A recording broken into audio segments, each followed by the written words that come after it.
Le, le titre de cette série de messages, on va avoir 11 ou 12 messages sur cette série-là. Nous allons parler ensemble des 10 commandements. Les 10 commandements font partie du petit catéchisme de l'Église, là. C'est quelque chose qui est important pour moi de parler sur les 10 commandements. C'est important. Écoutez, on va voir la semaine prochaine que, vous voyez les tables de pierre, la Bible nous dit que c'est Dieu qui a gravé avec son doigt, Dieu qui est esprit, là, c'est un miracle, là. Dieu qui est esprit a gravé avec son doigt sur les tables de pierre qu'il a remis à Moïse. On va voir ça la semaine prochaine. Les 10 commandements résument tout le cœur de Dieu le Père, frères et sœurs. Les 10 commandements, c'est parce qu'on voit dans les 10 commandements l'amour profond et parfait qu'il a pour chacun de nous ce matin. L'amour de Dieu nous enseigne la justice parfaite de Dieu, une justice que nous, on n'est pas capable de faire. La Bible déclare qu'il n'y a pas un juste.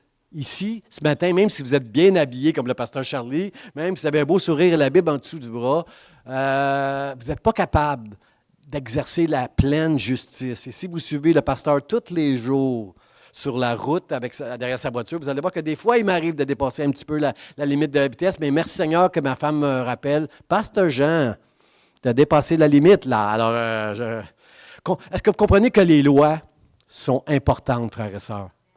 C'est important, les lois. Moi, j'ai compris très jeune, à l'âge de 27 ans, dans mon église, il fallait s'habiller, là, il y avait un code, là. Moi, je voulais travailler à l'accueil, puis il fallait que je porte un habit, cravate, pour être à l'accueil, pour accueillir les gens. J'avais 27 ans, j'étais genre jean, non. Franchement, là, qui s'en trouve des personnes pour s'habiller? Et après la réunion, je vais chez McDonald's. Je me fais servir par des jeunes habillés, puis pas juste des jeunes, des travailleurs qui sont en McDonald's, habillés avec des costumes que je trouvais ridicules, personnellement. Et eux font ça pour gagner de l'argent. Et moi, je refuserais de m'habiller parce que les exigences dans mon église à l'époque, c'était tu dois porter un habit cravate si tu veux recevoir les gens. J'ai dit, Seigneur, je veux obéir aux règles. Même si ces règles-là ne me plaisent pas, je crois que les règles sont importantes dans la vie. Combien de parents vont être d'accord avec moi que dans nos maisons, nous avons des règles que nous voulons qu'ils soient respectées. Ce n'est pas tout le temps les règles de Dieu. Ce n'est pas écrit dans la Bible que... Oui, c'est vrai. Il y a des endroits où c'est écrit « Enlève tes souliers, le lieu où tu te tiens est saint. » Parce que moi, quand j'entre chez moi, je dois enlever mes souliers. C'est important. J'entends la voix de ma femme. Ma femme n'est même pas là. Elle n'est même pas là. Et moi, je rentre et j'entends une voix. Quand je mets le pied sur... Oh! Chérie, enlève tes souliers. Alors, j'enlève mes souliers. Il y a des lois dans nos maisons. Et nos enfants doivent se soumettre à ces lois-là. Est-ce que nos enfants suivent toujours nos lois? Non. Il faut qu'ils soient touchés par Dieu pour apprécier comment la loi, elle est bonne. La loi, elle est bonne. C'est juste qu'on n'est pas tout le temps capable de suivre les lois. Vous êtes d'accord avec ça? Il faut être honnête. Ce matin, il faut comprendre que les lois sont c'est ça. On comprend que c'est bien les lois, mais on ne réussit pas tout le temps. Dans nos municipalités, il y a des lois. Le gouvernement fait des lois. Et Dieu aussi a des lois. Et ce matin, et dans les prochains 11 ou 12 prochains dimanches, j'aimerais enseigner sur la grandeur, la richesse qu'il y a dans les lois de Dieu. Des lois qu'on n'est pas toujours capable de suivre, mais Jésus est venu nous accorder un pardon pour ça quand on n'a pas été capable de les suivre. Et je veux remercier Dieu ce matin de m'accorder toute sa grâce pour prêcher sur cette série-là dans le nom de Jésus. Frères et sœurs, on va regarder ensemble. Avant d'aller dans le texte, je veux qu'on regarde ensemble Matthieu chapitre 7, verset 12, juste avant d'aller dans le texte de ce matin que je veux développer. Matthieu 7, 12 nous dit ceci. « Tout ce que vous voulez que les hommes fassent pour vous, faites-le de même pour eux, car c'est la loi et les prophètes. » La Bible nous dit de faire pour les autres non, la loi dit, ce que vous voulez que les autres fassent pour vous, faites de même pour eux. Jésus, lui, va beaucoup plus loin que ça, frères et sœurs. Il veut qu'on aime pas seulement notre prochain, il veut qu'on aime nos ennemis. C'est facile d'aimer nos ennemis? C'est pas facile. Aimez vos ennemis, Jésus dit. Mais Matthieu 7,12 résume bien l'esprit des commandements et nous amène plus loin que ne fais pas aux autres ce que tu ne veux pas qu'on te fasse, mais fais pour les autres. Fais pour les autres, même ceux qui ne sont pas fins, ce que tu voudrais qu'eux autres fassent pour toi. Si on est honnête, c'est très difficile de faire ça avec des personnes qui ne sont pas fines. Êtes-vous d'accord avec moi? C'est pas facile, frères et sœurs. La loi de Dieu, elle est comme ça. Il dit, Jésus il dit, j'aime mieux la miséricorde que les sacrifices. Quand on aime Dieu et on veut marcher avec les commandements, on aime faire des sacrifices. Mais Dieu aime plus la miséricorde. D'aimer ceux qui ne sont pas aimables. Et c'est ça que je vais vous enseigner, frère, au travers de cette série-là, que le plus grand commandement, quand quelqu'un demandait à Jésus, c'est quoi le plus grand commandement? Jésus a dit, le premier, aime Dieu de tout ton cœur. C'est pas ça le premier commandement? Oui. Premier commandement, aime Dieu de tout ton cœur. Et le deuxième, aime ton prochain comme toi-même. Combien sont d'accord avec moi que pour être capable d'accomplir le deuxième, il faut être capable d'accomplir le premier, premièrement. Si tu aimes Dieu de tout ton... Si j'ai décidé d'enlever mes jeans puis mon T-shirt pour mettre un habit, cravate, pour venir à l'église il y a quelques années, là, quand j'avais 27 ans, là, eh bien, c'est parce que j'aimais Dieu de tout mon cœur. Et je voulais obéir. J'aimais pas les lois des hommes, parce que des hommes qui mettent trop d'importance sur l'apparence plutôt que sur le cœur. Moi, j'étais un homme de cœur. Tout jeune, j'aimais Dieu, mais avec mon cœur, je voyais de l'hypocrisie des fois dans les chrétiens. Je voyais des choses, un légalisme que je n'appréciais pas, mais je me soumettais à ces règles-là parce que j'aimais Dieu de tout mon cœur. J'ai dit, quand ils seront rendus... Bon, c'est ça. Seigneur, aide-moi à aimer mon prochain comme moi-même, comme je m'aime moi-même, là, parce que je t'aime de tout mon cœur, Dieu. Aide-moi. C'est ça les deux plus grands commandements, frères et sœurs. Alors, le texte qu'on va regarder ce matin, c'est un texte très important dans l'Évangile de Matthieu, parce que Matthieu, c'est un évangile, l'Évangile de Matthieu. Matthieu, c'est un ancien publicain. Un publicain payé par les Romains pour percevoir les impôts, les frais de douane quand les gens arrivaient dans la ville. Alors, vous savez, dans ce temps-là, les publicains étaient des gens qui avaient accès à... Il y avait beaucoup d'argent autour d'eux, là, puis il y en avait là-dedans qui étaient corrompus. Est-ce que peut-être que vous n'êtes pas capable de comprendre ça, là, mais il occupait un poste de fonctionnaire qui est payé par les Romains, puis ils s'en mettaient des fois dans les poches. Ils étaient corrompus. Matthieu, c'était comme ça. Matthieu, lui, a été choisi par Jésus, un publicain qui a été choisi par Jésus. Il était au milieu des péages, Jésus l'a vu, puis il a demandé de le suivre. Puis tout de suite, Matthieu s'est levé, puis a commencé à suivre Jésus. Matthieu, c'était un homme qui n'était plus dans le judaïsme. Matthieu, c'était un homme qui aimait Dieu. Et il s'est mis à suivre Jésus et à marcher avec Jésus de tout son cœur. Et il y a beaucoup de publicains qui venaient, amis de Matthieu, je suppose. Dans Matthieu, ça nous dit qu'il y a beaucoup de publicains et de pécheurs qui venaient manger avec Jésus. Et là, on accusait Jésus d'être avec des publicains, des hommes sans foi ni loi, puis des pécheurs. Puis là, Jésus leur dit, « Moi, je ne suis pas venu appeler des justes. Je suis venu pour appeler des pécheurs. » Quand tu vas voir le médecin, tu ne vas pas voir le médecin quand tu vas bien, tu vas voir le médecin. Le médecin soigne ceux qui sont mal en point. Il ne soigne pas ceux qui vont bien. Et c'est pour ceux-là que je suis venu, moi. Alors Jésus nous enseigne que toutes ces lois d'amour. Puis une chose importante que Matthieu, parce que Matthieu va écrire souvent tout ce que Jésus a accompli. On va voir souvent ça dans l'Évangile de Matthieu, toutes les choses que Jésus est venu accomplir pour prouver qu'il était le Christ, le Messie qui était annoncé dans les Écritures.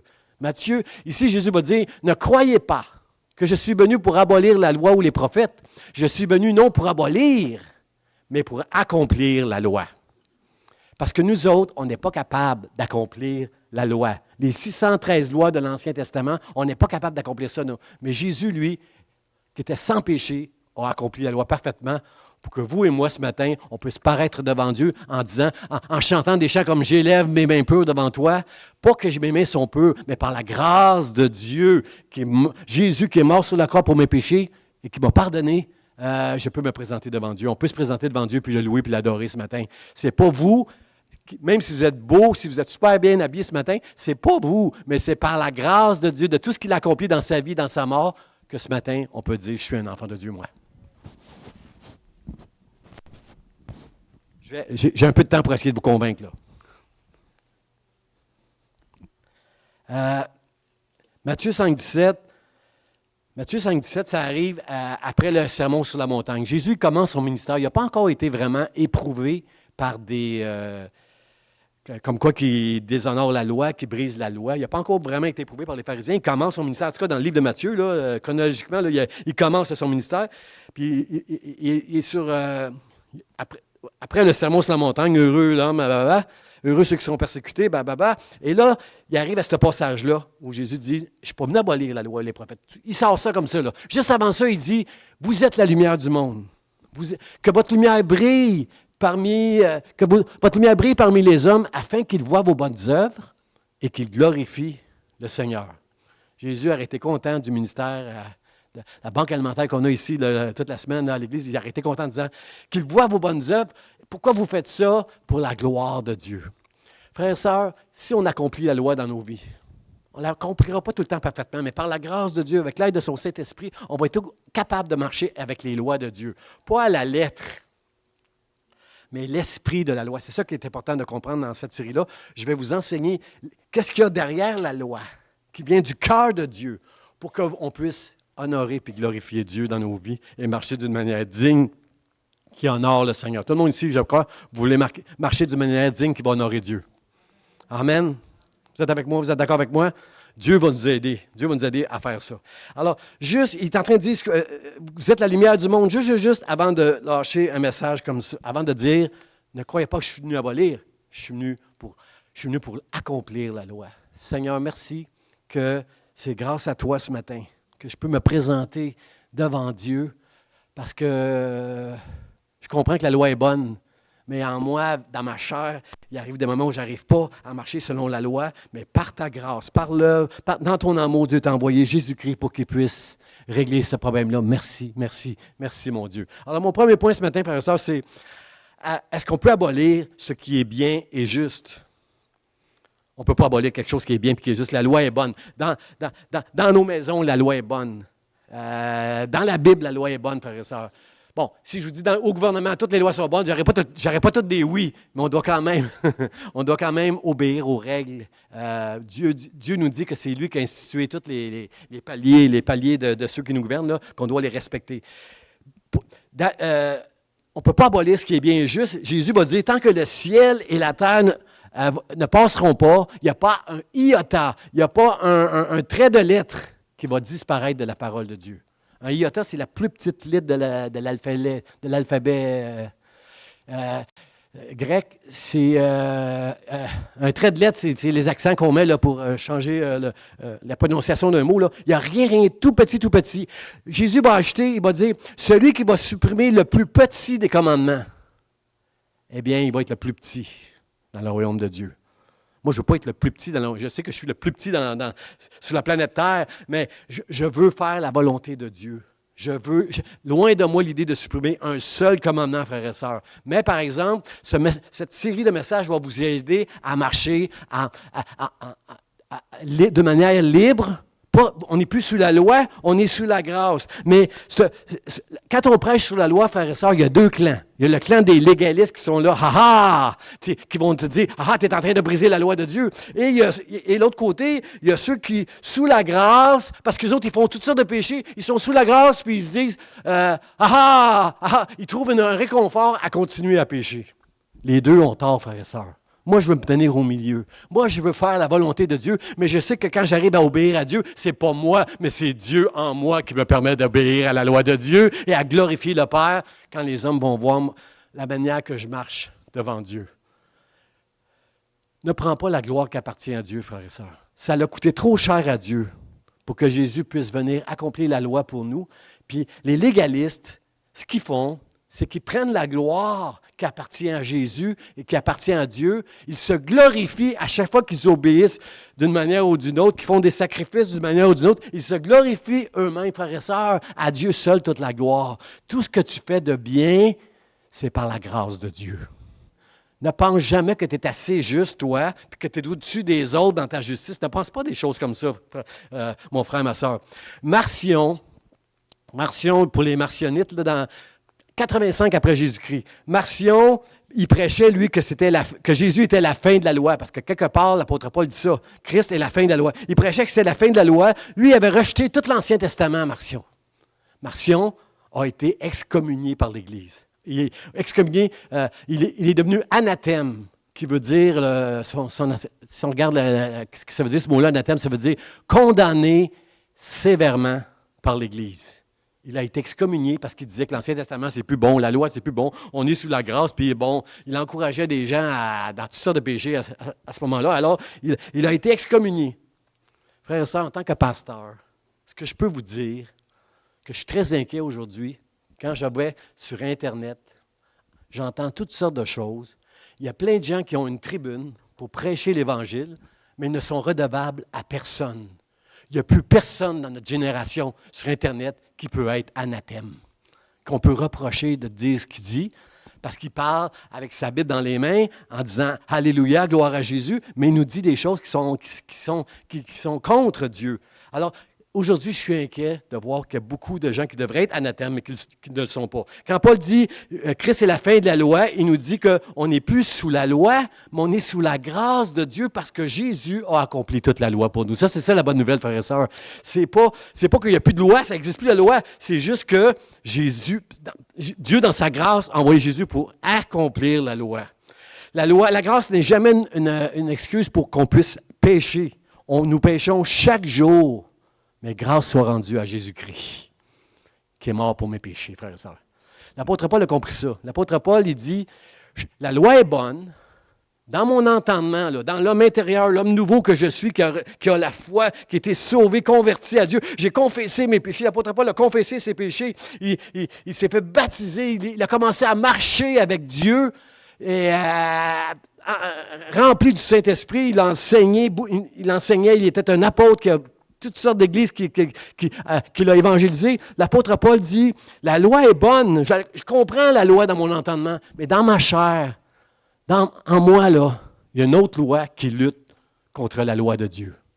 Quand tu pêches, quand tu tombes dans un péché de convoitise, un péché de cupidité, un péché, je ne sais pas quel péché que tu tombes, quand tu tombes dans un péché comme ça, c'est que c'est ta chair qui l'a emporté. Mais tu sais que quand tu agis mal, tu sais que tu agis mal. Combien savent ici que vous savez que vous agissez mal quand vous agissez mal? Vous le savez. Saint-Esprit en vous vous le dit que c'est mal. Tu sais que c'est mal. Paul il dit, je le sais que c'est mal.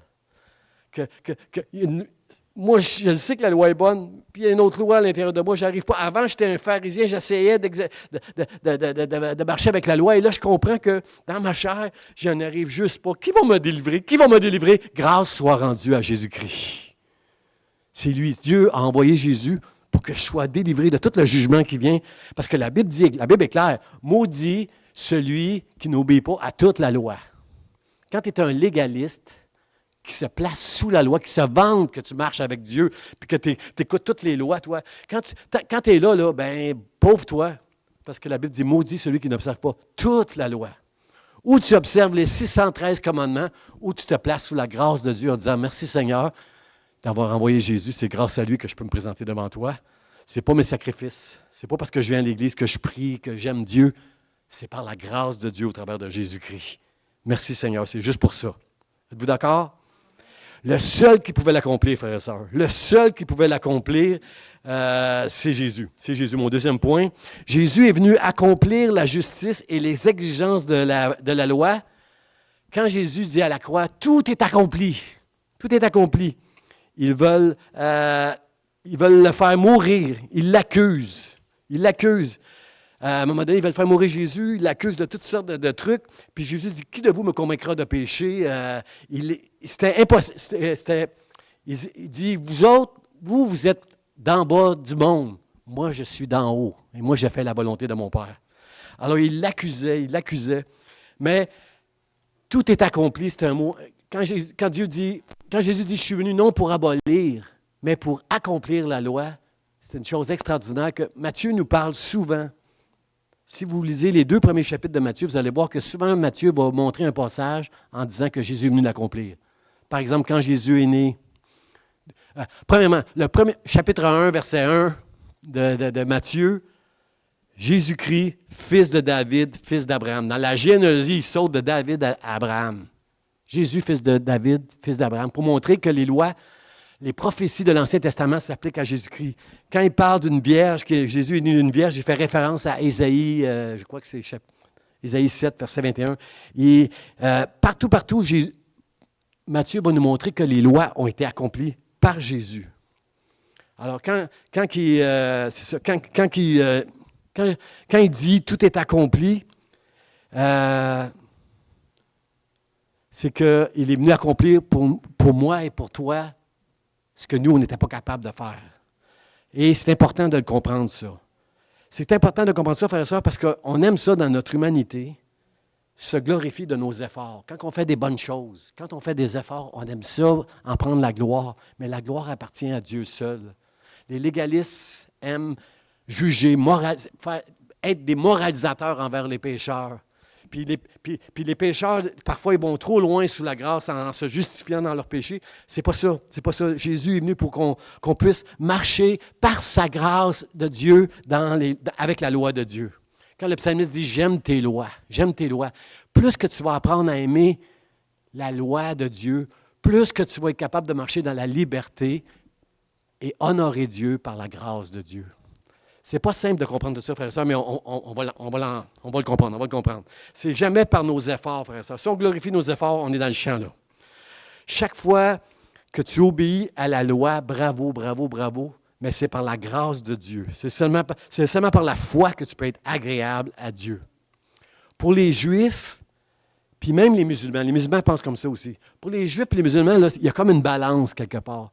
Toutes les bonnes actions que tu fais vont dans une balance.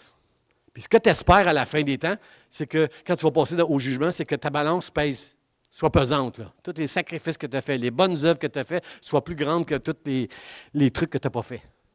Les Juifs, dans le judaïsme, il y en a beaucoup qui pensent comme ça. Chez les musulmans aussi, il y en a beaucoup qui pensent comme ça, frères et sœurs. Est-ce que vous savez qu'on va être beaucoup trop léger dans la balance?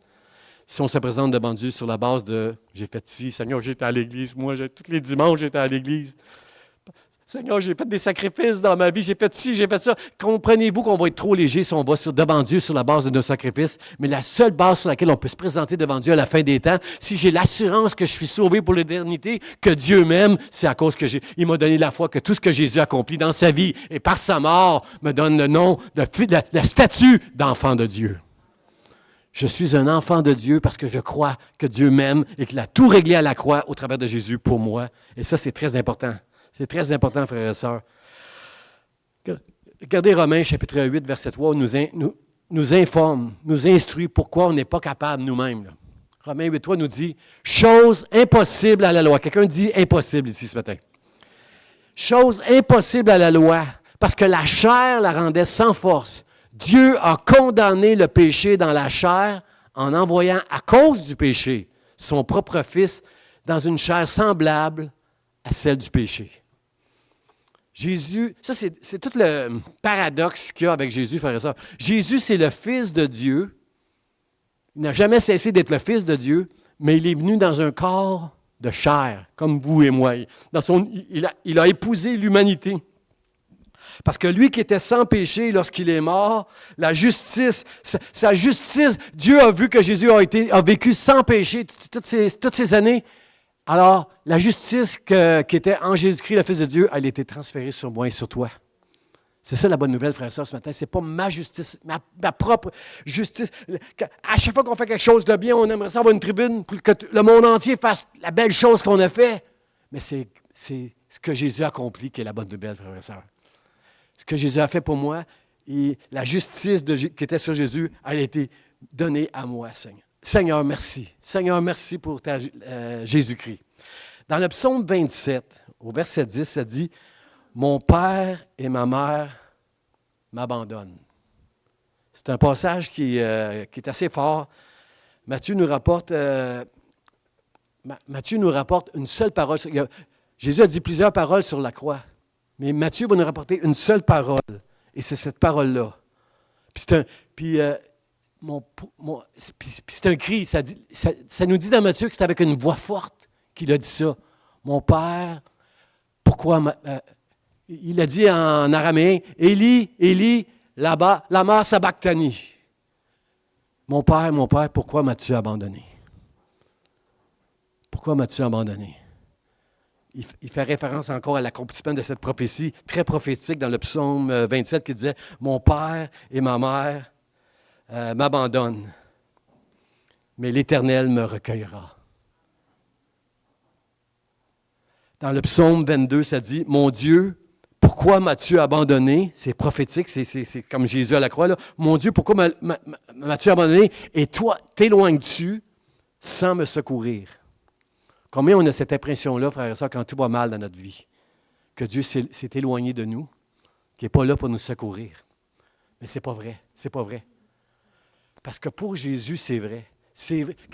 Quand Matthieu rapporte cette parole de Jésus, là, « Père, pourquoi m'as-tu abandonné? » Pourquoi Matthieu, c'est important pour lui, cette parole-là? Parce qu'il comprend que Dieu a vraiment abandonné Jésus-Christ, homme, son Fils, sur la croix. Il l'a vraiment abandonné. Pourquoi Dieu le Père abandonnerait son Fils sur la croix, frères et sœurs? Je vais vous dire pourquoi. Jésus a vraiment été abandonné sur la croix parce qu'il portait nos péchés, nos fautes et nos manquements. Et quand Jésus dit « Père, pourquoi m'as-tu abandonné? » C'est pour nous rappeler que Jésus a été maudit et a été frappé à notre place, à nous, pour que nous, jamais Dieu ne nous abandonne. Est-ce que ce n'est pas une bonne nouvelle, frères et sœurs? Jésus a vraiment été abandonné à la croix. Il est mort sans que Dieu vienne à son secours. Pourquoi? Pour que toi et moi, on ait la certitude ce matin que Dieu ne nous abandonnera jamais. Jamais Dieu ne va nous abandonner, frères et sœurs, parce que Jésus a payé le prix. C'est pas parce que tu es fidèle. C'est pas parce que tu es devenu une bonne personne depuis que tu as cru. Mais Dieu va toujours être là à ton secours. Parce que c'est des promesses qui sont dans la Bible que Jésus a pu rendre vraies, frères et sœurs. Jamais on n'aurait été capable de mener une vie assez bonne pour que Dieu soit comment je pourrais dire, que Dieu nous pardonne tout. Mais à la croix, Dieu nous pardonne tout. Tout a été payé, frères et sœurs. Tout a été payé et je veux remercier le Seigneur ce matin. Dieu nous a racheté de la malédiction en devenant malédiction pour nous. Seigneur, merci. Merci Seigneur Merci Seigneur pour cette grâce-là que tu nous as accordée au travers de Jésus-Christ, que ce matin j'ai cette assurance. Je sais de tout mon cœur que je suis un enfant de Dieu et qu'un jour je vais être au ciel pour l'éternité. Est-ce que je suis arrogant en vous disant ça, frères et sœurs? Non, parce que c'est écrit dans la parole. Celui qui a reçu la foi a été pardonné de ses péchés. Jésus a été rejeté. Jésus a été... Dieu, il a été maudit à la croix. Il a été frappé à ma place, à moi. Moi, je ne serai jamais abandonné de Dieu et je ne serai pas frappé comme Jésus l'a été frappé parce que, à cause de la grâce de Dieu, la grâce que Dieu m'accorde dans la foi que j'ai dans l'œuvre de Jésus-Christ. Ce matin, reçois cette foi, mon frère. Reçois cette foi que Dieu t'aime, que tu peux mettre toute ta confiance en lui, parce qu'il sera toujours avec toi. À cause de Jésus, jamais il ne t'abandonnera, toi. Et c'est la parole qui était donnée par Matthieu à la croix, la parole la plus importante. Pourquoi, Père, tu m'as abandonné? Pour que moi, je ne sois jamais abandonné. Matthieu savait que malgré sa vie, qu'il avait été loin de Dieu, jamais Dieu ne va l'abandonner. Et il veut prêcher à ses amis juifs qui sont peut-être encore dans le légalisme, dans le judaïsme. Il est en train de leur dire, c'est pas toi, c'est pas ton judaïsme, c'est pas toutes les choses que tu vas faire pour Dieu, mais c'est qu'est-ce que Jésus a accompli à la croix pour que tu sois accepté dans la maison de Dieu. Seigneur, merci. Merci de nous remplir de ce cri que Jésus a avec une voix forte. Pourquoi, Père, m'as-tu abandonné? Matthieu veut qu'on entende ce cri dans nos oreilles ce matin pour qu'on puisse comprendre tout l'amour que Dieu a pour chacun de nous. Dieu nous aime tellement, frères et sœurs.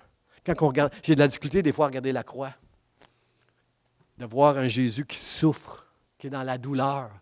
Jésus, parce que à la fin, quand Jésus va dire tout est accompli, là, il n'y a plus de force. Il est rendu au bout de son sang, il est rendu au bout de sa force. Il souffre, la souffrance, il est sur le point de son cœur, il est en train de lâcher, ses poumons sont plus capables de respirer. Jésus est rendu au bout. Quand il va dire, c'est avec un souffle qu'il va dire tout est accompli. Mais ici, il trouve encore la force de crier, Père, pourquoi m'as-tu abandonné? Pour que je puisse entendre ce matin la bonne nouvelle que moi, je ne serai jamais abandonné. Et ça ne dépend pas de moi, mais ça dépend de Jésus.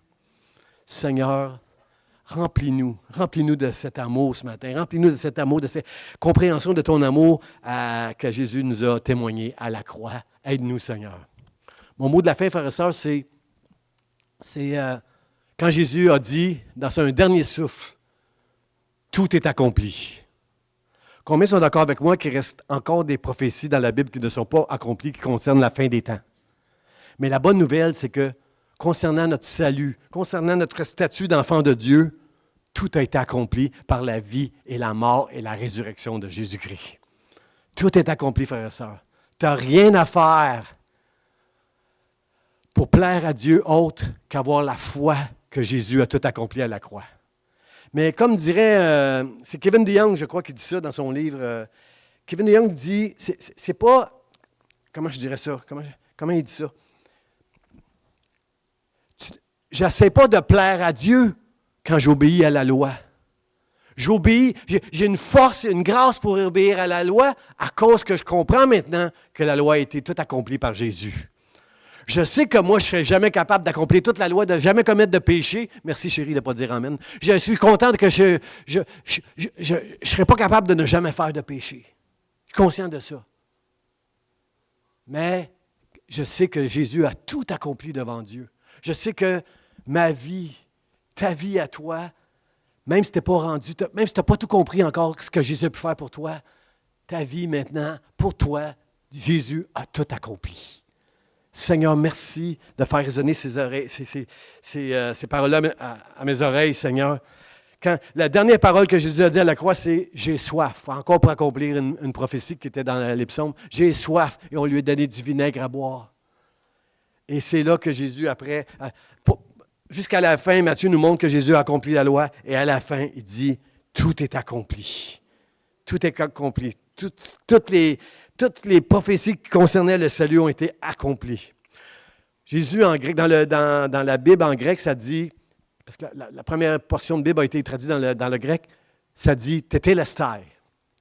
Jésus a dit, tétélestai dans le grec, à la croix. Tout est accompli. Tétélestai, ça veut dire payer. Les Grecs, quand ils payaient leurs impôts, ils recevaient un reçu. Puis sur le reçu, c'était marqué tétélestai. Tout a été payé. Frères et sœurs, ce matin, je ne sais pas où tu en es avec Dieu, mais tout a été payé à la croix. Ce matin, lorsque tu entends tétélestai, regarde sur le reçu, regarde sur ton reçu. Regarde dans la Bible, sur ton reçu, c'est écrit tout a été payé. Pasteur Jean, tout a été payé pour toi. Francine, tout a été payé pour toi. Tu n'as pas à rajouter. Comprenez-vous? Kevin DeYoung, c'est ça qu'il essaie d'enseigner. C'est que je trouve la joie puis la force d'obéir aux lois de Dieu, pas pour essayer de plaire à Dieu. Je plais à Dieu à cause de ma foi en Jésus. Mais Dieu m'aime tellement. Dieu a tout payé pour moi. Dieu, quand Jésus a dit, t'étais la star, quand Jésus a dit, tout est payé, tout est accompli, Dieu a payé pour mes péchés. Je suis maintenant pardonné et il m'a transporté dans le royaume de son amour. Aujourd'hui, lorsque j'entends tout est accompli, je peux me réjouir de la grâce que Dieu m'a accordée pour l'éternité. Kevin DeYoung, c'est ça qu'il essaie de nous expliquer. Tu ne plais pas à Dieu en obéissant à la loi. Tu obéis à la loi parce que tu as une joie et une grâce et un désir de le faire par la grâce de Dieu. Ça fait une différence, frères et sœurs, parce qu'un légaliste se glorifie lui-même, il se glorifie de sa propre justice. Toutes les bonnes choses qu'il fait, il se glorifie. Moi, je fais ci. Oh, toi, tu fais ci, toi, tu fais ça. Mais moi, je fais ça. Frères et sœurs, quand on marche selon les lois de Dieu, on est une lumière dans ce monde. Je vais vous dire pourquoi. Parce que quand on marche avec Dieu, soit on glorifie Dieu, soit on fait du bien, soit on dérange les gens autour de nous qui sont dans ce monde. Est-ce que vous êtes d'accord avec moi que dans ce monde, le mal progresse tellement? tellement, frères et sœurs, que ce n'est pas facile d'aimer les gens de tout notre cœur, comme la loi va nous l'enseigner. Ce n'est pas facile, frères et sœurs, de marcher selon les lois de Dieu. Ce n'est pas facile, frères et sœurs. Mais Dieu va nous faire grâce, frères et sœurs, de marcher avec lui. Ce n'est pas facile de marcher devant les hommes puis d'être une lumière devant les hommes, parce qu'il y en a à qui on va les amener à glorifier Dieu, puis il y en a d'autres qu'on va déranger. Mais frères et sœurs, je veux marcher d'une manière digne qui honore Dieu, comme on l'a chanté ce matin, pour la gloire de Dieu, pour la gloire de son nom, par sa grâce. Ce n'est pas moi, mais c'est lui en moi. J'invite les musiciens à s'avancer, frères et sœurs, parce que j'aimerais bien qu'on ferait le chant jusqu'au bout de tellement bon ce chant-là. Aide-nous, Seigneur. Aide-nous, Seigneur. Toi qui as ouvert un passage maintenant pour nous. Je veux, ce matin, quand j'entends tout est accompli, frères et sœurs, je vois un Jésus qui souffre, qui n'a plus de souffle, que son cœur va lâcher dans quelques instants, qu'il fait confiance à Dieu, il dit, je remets mon esprit entre tes mains. C'est un Jésus souffrant que je vois à la croix, qui est en train de nous dire ce matin, tout a été accompli pour toi. Et moi, ce matin, je veux, de tout mon cœur, par la grâce de Dieu, obéir à la volonté de Dieu. Dieu est souverain, frère. On va enseigner ça pendant la semaine de jeûne et de prière cette semaine. Dieu est souverain. Il y a des choses qu'on n'est pas capable d'expliquer. Il y a des choses qu'on n'est pas capable d'expliquer. Pourquoi les gens souffrent? Pourquoi Dieu a permis ceci? Pourquoi Dieu a permis cela? Il y a des choses qu'on n'est pas capable d'expliquer. Mais on sait une chose. Dieu est souverain, frères et sœurs. Il n'y a personne, ni homme, ni diable, qui peut briser les lois de Dieu ou briser la volonté de Dieu. La volonté de Dieu va s'accomplir souverainement. Et cette semaine, on va parler de ces choses-là. Mais ce matin, je veux entendre le cri d'amour. Je veux entendre ces paroles-là encore. Jésus rempli de l'amour de Dieu, qui est content. Il a souffert. Sa vie n'a jamais été facile. Il a beaucoup souffert, Jésus. Mais il l'a fait parce que Dieu, le Père, t'aime tellement qu'il veut que tu saches encore une fois ce matin que jamais il ne va t'abandonner. Malgré toutes les difficultés que tu peux vivre en ce moment, j'aime le mot malgré. J'aime le mot malgré. On a chanté ce matin ce chant qui nous rappelle les paroles de Job. Dieu a donné, Dieu a repris, que l'Éternel soit béni. Est-ce qu'on est capable de dire ce matin, malgré ce que tu vis, que l'Éternel soit béni? Parce que Dieu a tout fait pour que tu sois avec lui pour l'éternité. Et ce matin, si tu n'es pas complètement certain que tu as reçu la foi pour... juste avant qu'on chante ce chant jusqu'au bout.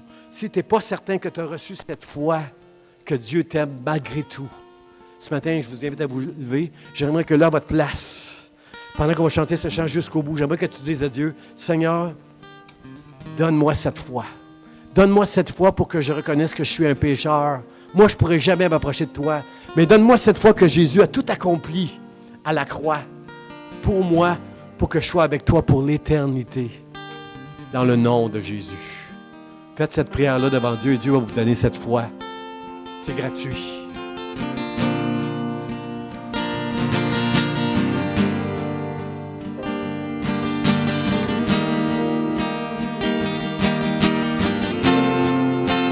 Jusqu'au bout, je veux te suivre.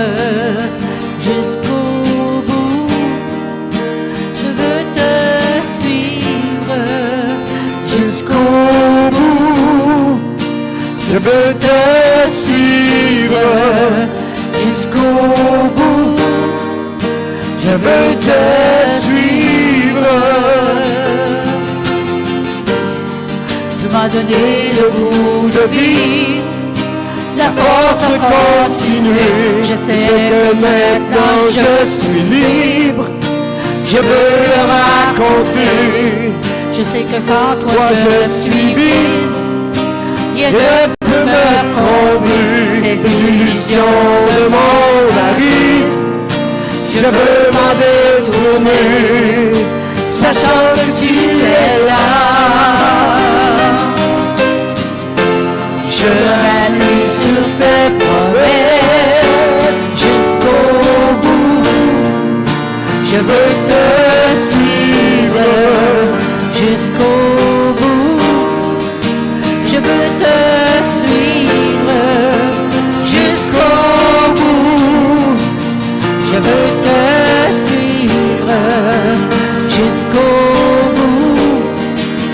je veux te suivre. Tu es la passion de ma vie. Mon rêve c'est te servir. De tes mains on peut me ravir. En toi je suis blotti. Les mots me manquent pour te dire. Je t'aime tellement, une prière de te décrire. La gloire de Dieu si grande, je sais que tu es là. Je m'allie sur tes promesses jusqu'au bout. Je veux te suivre jusqu'au bout. Je veux te suivre jusqu'au bout. Je veux te suivre jusqu'au bout. Je veux te suivre. Tu es la passion de ma vie. Mon rêve c'est de te servir. De tes mains je veux ravir. En toi je suis blotti. Tu m'as inspiré à te suivre. Sur le chemin étroit, je veux me consacrer à vivre. Les yeux fixés sur toi, je sais que tu es là. Je m'appuie sur tes promesses jusqu'au bout. Je veux te suivre jusqu'au bout. Je veux te suivre jusqu'au bout. Je veux te suivre jusqu'au bout. Je veux te suivre jusqu'au bout. Je veux te suivre jusqu'au bout.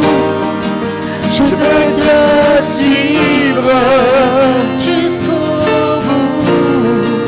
Je veux te suivre jusqu'au bout. Je veux te suivre jusqu'au bout.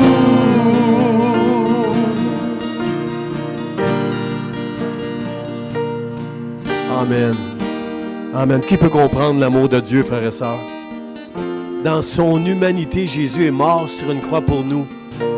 Et dans sa divinité, il était le Fils de Dieu, qui pendant un moment a été séparé de Dieu, maudit de Dieu, frappé de Dieu, pour que moi, je ne sois jamais maudit, mais jamais abandonné de Dieu. Merci Dieu pour toutes les bonnes choses que je peux faire. Et merci Dieu pour le pardon de Dieu pour toutes les mauvaises choses que j'ai pu faire dans le nom de Jésus. Amen. Je vous donne une chance de dire encore un grand Amen. Amen. Soyez bénis, frères et sœurs. Salut au moins 5 personnes en lui disant « Dieu ne t'abandonnera jamais. » Amen. Amen. Soyez bénis.